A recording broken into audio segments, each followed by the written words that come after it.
Muito boa noite, bem-vindos ao Momento Antagonista comigo, Cláudio Dantas. Hoje, dia 16 de março, segunda-feira, muita coisa acontecendo.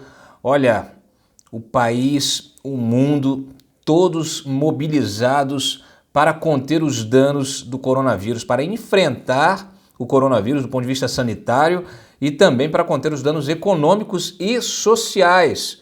Eu comentei aqui na sexta-feira sobre esses diversos aspectos, né? Tanto o efeito político, o efeito econômico, mas também o efeito social. E agora a gente já está sofrendo alguns desses efeitos que tem a ver, que são consequências, né? Efeitos que são consequências de decisões políticas. Me refiro às rebeliões em São Paulo, já em diversos presídios estaduais, federais, já com fuga de presos já indo para a rua, né? Criminosos já indo para a rua, já tocando fogo em ônibus. Nós estamos publicando aí tudo no site, muita informação chegando em primeira mão aqui, porque nós tivemos mais cedo uma decisão que já era uma decisão, já havia uma recomendação de restrições a visitas, inclusive as visitas na Páscoa, né, no feriado de Páscoa. Só que hoje o Departamento Penitenciário Nacional do Ministério da Justiça determinou a suspensão das visitas nos presídios federais por 15 dias. E essas determinações em nível federal estão sendo seguidas pelos órgãos estaduais, pelas secretarias também que cuidam dos presídios no âmbito estadual, inclusive lá em São Paulo. E aí, em função disso, você já tem uma reação, né, dos presos com essas rebeliões aí, o pessoal tocando fogo dentro do presídio, já tocando fogo fora do presídio. Algumas imagens que eu recebi ainda há pouco já me lembraram aquela situação de 2006. É claro que desta feita o contexto é absolutamente diferente e muito mais grave, muito mais sensível. Por quê? Porque nós estamos com serviços paralisados, muita coisa suspensa, muitas atividades suspensas por decisão, né, política aí, em função do coronavírus, recomendações, então muita coisa acontecendo. De fato, a situação realmente está saindo do controle no âmbito estadual e também é possível que aconteça a mesma coisa no âmbito federal. Há poucas horas, o ministro Mandetta, inclusive, deu uma coletiva, na verdade, conversou com alguns jornalistas na saída do STF, onde ele se reuniu com os presidentes do Senado, da Câmara, do próprio STF, Dias Toffoli. Estava presente na reunião, além do Mandetta, o AGU também. E era uma reunião para discutir as medidas do ponto de vista também administrativo, né? O que ele recomendava que fosse feito. E aí, na saída ali, foi questionado pela imprensa se já era o caso de fechar as fronteiras, e ele disse que não é necessário, mas agora com a componente aí também da violência urbana, eu tenho certeza que o ministro Moro vai ter de tomar algumas medidas de reforço dessa segurança. Então, olha, é um desafio para a administração pública, é um desafio para a sociedade como um todo. É incrível, parece que nós estamos vivendo um filme de ficção, né? É uma pandemia que realmente está causando um estrago nas finanças no mundo inteiro e também na China. É bom que se diga isso. Mais cedo publicamos alguns números das quedas, da queda da atividade industrial, do comércio, tudo dentro da China. Então muita gente que estava aí especulando, né? O pessoal que é adepto à teoria conspiratória, especulando que tudo isso teria sido um movimento da China, do ponto de vista global, até na sua guerra comercial com os Estados Unidos, para provocar esse dano global e ela sair por cima, sair na frente de todos. E isso não está acontecendo, os números estão todos aí. Então realmente é um negócio que envolve a humanidade, né, de uma maneira geral, um desafio completo e complexo, porque ele tem consequências em diferentes níveis da gestão pública, né? Então realmente uma situação muito complicada. Para vocês terem uma ideia, olha, nós temos aí até o momento 174 mil casos, tá, no mundo, com mais de 7 mil mortes. Então, esses são os números globais, tá? Mais cedo a gente reproduziu alguns números locais aqui do Brasil, são números que estão sendo atualizados a todo instante. Eu comentei no Boletim a mais cedo, aliás, comentei vários temas importantes, a morte do Bebiano, coisas que aconteceram no fim de semana, os protestos de domingo, comentei no Boletim a mais, não vou repetir aqui porque senão fica inviável, né? O nosso tempo aqui já é curto, senão fica inviável, teria de ter aí 1 hora de momento antagonista para a gente comentar tudo. Então por isso gravei mais cedo, comentei vários assuntos pela manhã e agora uso aqui o momento antagonista para comentar esses outros. Então, olha, teve essa reunião mais cedo, o Bolsonaro não participou, ele foi convidado, muita gente já estava especulando aí, que o Bolsonaro está isolado, que os chefes dos poderes legislativo, do judiciário resolveram fazer uma reunião para tratar do coronavírus e isolar o presidente da República, etc, etc. Cascata, gente que é muito precipitada nas suas análises e não apura as coisas, é muito simples. Se houve o convite para o presidente, foi uma decisão dele não ir, mas aí ele mandou o Mandetta que é seu ministro, um representante do executivo, do chefe do executivo, e mandou também o AGU, o André Mendonça, que também é um representante seu. Então, descartem isso, joguem essas análises precipitadas fora.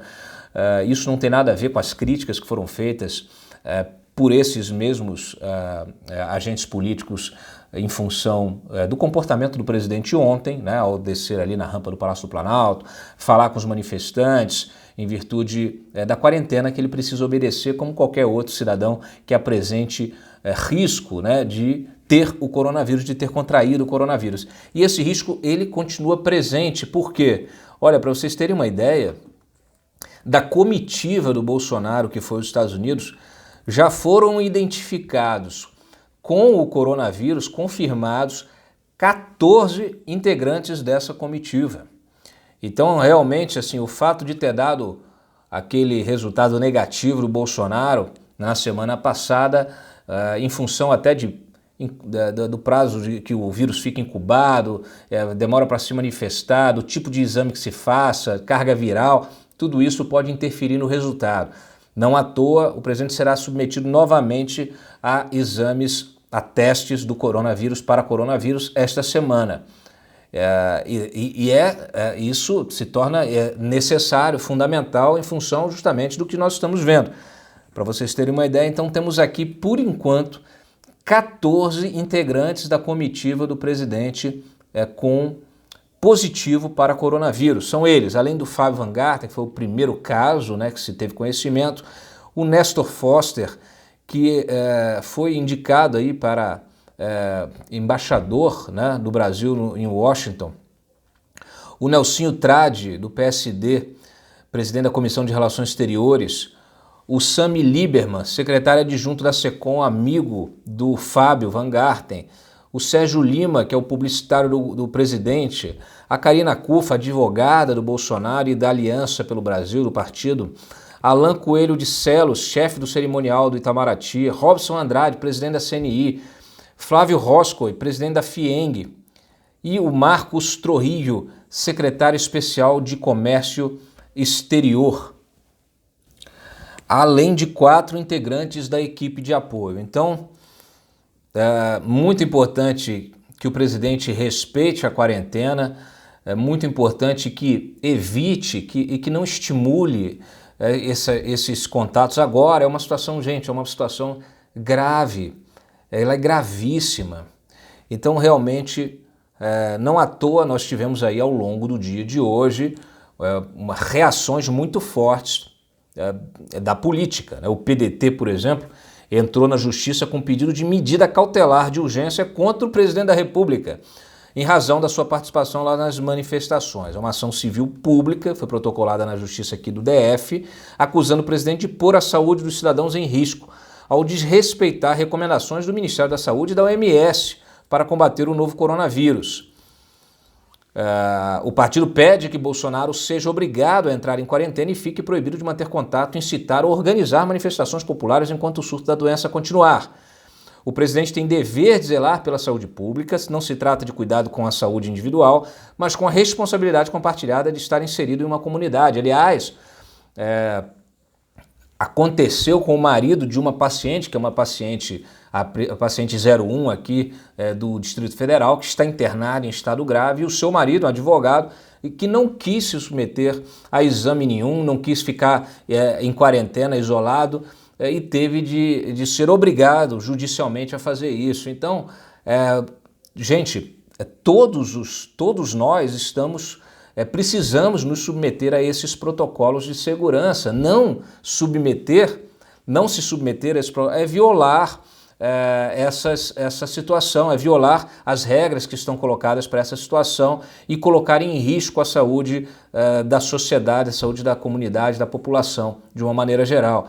E no caso do Bolsonaro, ele como presidente da República, por mais que ele vamos dizer assim, se empolgue ali com a manifestação das pessoas, ele representa um poder, é o poder máximo, ele é o chefe do executivo, e ele precisa passar, ele tem a responsabilidade do exemplo que precisa passar para o resto da sociedade. Então, não é esse tipo de exemplo o necessário neste momento, muito pelo contrário.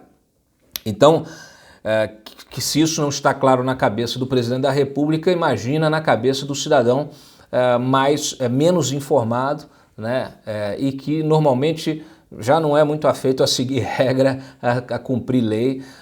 Então, olha, tudo isso gera um caos, tudo isso alimenta um caos social, que é a última coisa que nós podemos deixar que aconteça. O pânico e o caos social numa situação grave como essa que estamos vivendo. Então, não só o PDT, nós tivemos uma reação por parte aqui, por exemplo, para vocês terem uma ideia, o Dória fez críticas, vários políticos criticaram, uma das críticas mais,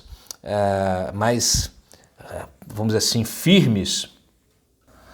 Uma das críticas mais duras aqui foi da Janaína Pascoal, que subiu à tribuna da Alesp para pedir o afastamento do presidente da República. Segundo ela, a atitude de Bolsonaro ontem foi inadmissível. Abre aspas, quando as autoridades têm o poder, dever de tomar providências para evitar um resultado danoso e assim não procedem, elas respondem por esse resultado. Isso é homicídio doloso, fecha aspas, segundo a deputada. Isso vai ser atribuído ao governador do estado de São Paulo, ao presidente da República, principalmente ao presidente da República. O que ele fez ontem é inadmissível, injustificável, indefensável. E ainda, este senhor tem que sair da presidência da República. Deixa o Mourão que entende de defesa. Nosso país está entrando numa guerra. Como um homem que está possivelmente infectado vai para o meio da multidão. Ele está brincando, ele acha que pode tudo. As autoridades têm que se unir e pedir para ele se afastar. Não temos tempo para um processo de impeachment, fecha aspas. O vídeo da Janaína está disponível também no nosso site para consulta. Além dela, Miguel Reale Júnior também disse que Jair Bolsonaro precisa ser submetido a um teste de sanidade mental por ter participado das manifestações ontem. Abre aspas, seria o caso de submetê-lo a uma junta médica para saber onde está o juízo dele. O Ministério Público pode requerer um exame de sanidade mental para o exercício da profissão. Bolsonaro também está sujeito a medidas administrativas e eventualmente criminais. Assumir o risco de expor pessoas a contágio é crime. Bom, então assim, está muito claro que nós temos que ter o máximo de zelo e cautela com a situação aí deste vírus, dessa pandemia, né, do coronavírus. Posso destacar para vocês aqui, diante desta situação, o próprio governo, seu ministro da Economia, Paulo Guedes, e a equipe deram uma coletiva de imprensa anunciando medidas para preservar a economia, para tentar conter os danos econômicos do coronavírus.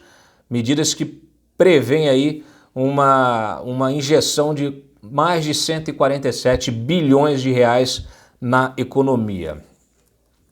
Serão 83,4 bilhões para a população mais vulnerável, 59,4 bilhões para a manutenção de empregos, além de medidas de combate a própria epidemia, medidas concretas de combate. Segundo o ministro, este é um esforço inicial. Estamos fazendo um programa emergencial que no total tem quase 150 bilhões de recursos injetados em 3 meses. Da mesma forma que esse choque externo é muito violento e vem numa onda, segundo o ministro Luiz Henrique Mandetta, de 3, 4 meses, precisamos injetar 150 bi para dar um contra-choque. Para a saúde, particularmente, jogamos a primeira defesa. Passa 5 bilhões para o Mandetta imediatamente, transformando o dinheiro que era de uma disputa política para a saúde do povo brasileiro. Então, as ações são as seguintes. As ações mais para tem como alvo aqui a população mais vulnerável. Antecipação da segunda parcela do 13º de aposentados e pensionistas do INSS para maio, 23 bilhões. Os valores não sacados do PIS/PASEP serão transferidos para o FGTS para permitir novos saques, até 21 bilhões e meio. Antecipação do abono salarial para junho, 12,8 bilhões. Reforço ao programa Bolsa Família, com a destinação de recursos para possibilitar a ampliação do número de beneficiários, inclusão de mais 1 milhão de pessoas, até 3,1 bilhões. Antecipar a primeira parcela do 13º de aposentados e pensionistas do INSS para abril, 23 bilhões. E a redução do teto de juros do consignado, o aumento da margem e do prazo de pagamento. Medidas para a manutenção do emprego. Diferimento do prazo de pagamento do FGTS por 3 meses, 30 bilhões. Diferimento da parte da União no Simples Nacional por 3 meses, 22,2 bilhões. Mais de 5 bilhões de crédito do Proger, do FAT, para micro e pequenas empresas. Redução de 50% nas contribuições do Sistema S por 3 meses, mais 2,2 bilhões.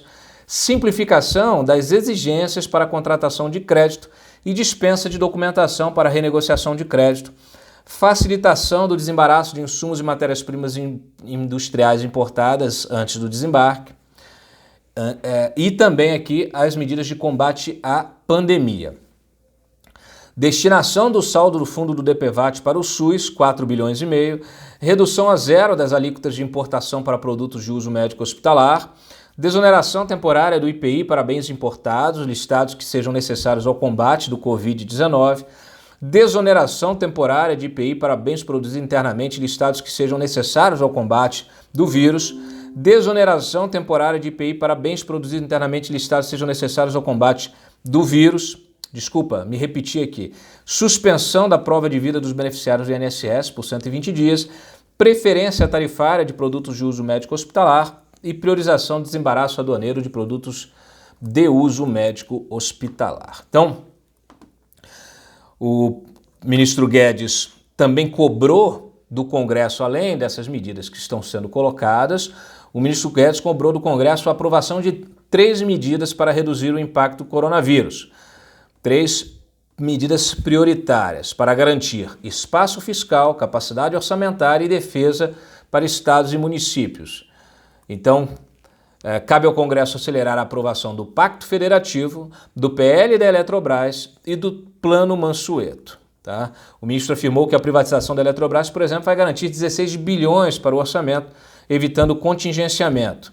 E o Guedes disse que, caso contrário, o bloqueio terá de ser feito ainda nesta semana. Bom, então, vocês têm uma ideia da gravidade da situação e do esforço que está sendo feito pelo governo para enfrentar esta situação. Então, há muita gente querendo entender o que é exagero, o que não é. Nós estamos produzimos um vídeo, vamos produzir vários vídeos sobre essa crise com diversos aspectos desta crise do coronavírus para que vídeos didáticos, vocês possam entender melhor o que está acontecendo, o alcance disso, como lidar com isso. Eu não estou falando simplesmente de questões preventivas ali para você evitar o contágio, não, estou falando de impacto mesmo, político, econômico, social, e como a gente deve entender essas medidas, porque são medidas que estão atingindo o dia a dia de todos nós. Escolas aí, aulas suspensas, né? Nós temos aqui, olha, aqui no Distrito Federal, por exemplo, o governador antecipou as férias escolares, suspendeu as aulas por mais 15 dias. Então, claro, tudo isso interfere na vida de todos nós, né? A gente, pessoas quem tem filho, não estava programado, como é que faz? Deixa o filho em casa, deixa com a avó, com a tia. Então, realmente, não está fácil para ninguém. A gente parece que está vivendo sim dentro de um filme, mas não é filme não, é a realidade. Bom, vamos em frente. Olha, para vocês terem uma ideia, o dólar fechou pela primeira vez acima de R$ 5 e a bolsa caiu novamente, fechando com a queda de quase 14%. Hoje tivemos mais cedo mais um circuit breaker, foi tudo suspenso, as operações foram suspensas, depois foram retomadas, o dólar continuou subindo e parece que então rompeu aí essa barreira dos R$ 5 e permanecerá lá. O pregão já tinha aberto com o dólar acima de 5, depois caiu, mas depois subiu e então fechou acima de R$ 5. Então realmente a situação bastante complicada também no mercado financeiro e do ponto de vista monetário. Aliás, o Conselho Monetário Nacional também mais cedo expediu uma série de diretrizes aí, de medidas para aliviar, né, os clientes dos bancos, aliviar os próprios bancos, aliviar a atividade, para estimular a atividade econômica. Nós publicamos mais cedo, isso está disponível no site também. Bom, o que mais eu destaco para vocês aqui? Já falei dos presídios, já falei das fronteiras, falei da Bolsa. Claro, o que aconteceu com a Bolsa brasileira aconteceu também no resto do mundo. Perdão, não é coronavírus. O que aconteceu aqui aconteceu também, olha, Dow Jones, por exemplo, também desabou 12,93% hoje, tá? Então, e esta foi a situação, muito em função da fala do próprio Donald Trump, que fez uma reavaliação da duração do coronavírus, pelo menos aí até julho ou agosto. E é claro, uma notícia ruim para os mercados que trabalham também com o mercado futuro, trabalham com expectativa especialmente. O próprio Trump anunciou novas medidas também para conter a propagação do coronavírus, pedindo aos americanos que evitem eventos sociais com mais de 10 pessoas, que deixem de viajar e que parem de frequentar bares e restaurantes. O Macron, por sua vez, Emmanuel Macron, fez um pronunciamento na TV francesa instituindo uma quarentena de 15 dias no país. Então fecharam tudo, restaurante, cafés, tudo, quarentena geral, assim como aconteceu na Itália.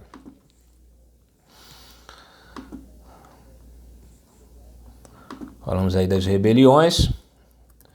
E claro, a gente precisa ficar atento porque há muito oportunismo diante de toda essa situação de emergência. Inclusive a contratação emergencial aí, muita coisa que não vai ter licitação, a gente vai ter que colocar uma lupa, né, para evitar esquemas, evitar superfaturamento, pagamentos de propina, enfim, a gente tem que realmente ficar atento diante de uma situação dessa, assim como a gente tem que ficar atento a iniciativas como essa aqui do Instituto de Defesa do Direito de Defesa, que é uma dessas ONGs que defendem presidiário, né? Eles entraram com uma ação no Supremo para garantir a libertação de presos que são considerados grupos de risco para o coronavírus. A ideia é tentar conter a propagação da doença nas cadeias. É claro que isso não se resolve libertando o preso, mas se resolve fazendo uma realocação desses presos de acordo com os setores dentro do próprio sistema prisional. E aí é uma questão de logística que precisa ser decidida, avaliada e decidida pelas autoridades competentes, tá? Mas é sempre bom a gente ficar atento porque, claro, sempre nós teremos aí os oportunistas de plantão. Bom, e encerro aqui com a decisão da Justiça da Bahia determinando a realização de uma nova perícia na casa onde o miliciano Adriano Magalhães da Nóbrega foi morto, lá em Esplanada, tá? O juiz Augusto Juti atendeu o pedido feito pela família do ex-capitão da PM, apontado como chefe do escritório do crime. A informação foi divulgada mais cedo pelo Globo. E também o anúncio aqui do Paulo Marinho como o novo candidato do PSDB à Prefeitura do Rio. com a morte prematura do Gustavo Bebiano, o PSDB então já decidiu lançar o Paulo Marinho para a disputa para a prefeitura, né? O Paulo Marinho, que também era um aliado do Bolsonaro, inclusive abriu sua casa, transformou sua casa no QG da campanha do Bolsonaro no Rio de Janeiro. Ele que chegou a ser colocado como suplente aí do Flávio Bolsonaro, mas também rompeu aí com a saída do Gustavo Bebiano, acabou também rompendo com o governo Bolsonaro, já que ele era mais amigo do Bebiano. E, em função aqui, estava inclusive presente no enterro do Bebiano no sábado, assim como o João Dória. E então tá aí, agora a decisão de lançar o Paulo Marinho como o candidato do PSDB à Prefeitura do Rio de Janeiro. Essas são as notícias principais aí desse período da tarde, do início da noite, e eu volto amanhã, ou no Boletim a Mais, mas com certeza no Momento Antagonista, para deixar vocês atualizados. Não deixem de acompanhar a nossa cobertura em tempo real, trazendo a cada minuto atualizações sobre toda essa situação, tá? E também na nossa plataforma, no nosso aplicativo no A Mais, com o nosso conteúdo exclusivo, vídeos, podcasts, tudo para ajudar você, né? Muita informação para ajudar você a formar a sua opinião. Eu fico por aqui, a gente se vê amanhã. Não deixe de se inscrever, de compartilhar esse vídeo e de deixar aí um like. Um abraço, tchau!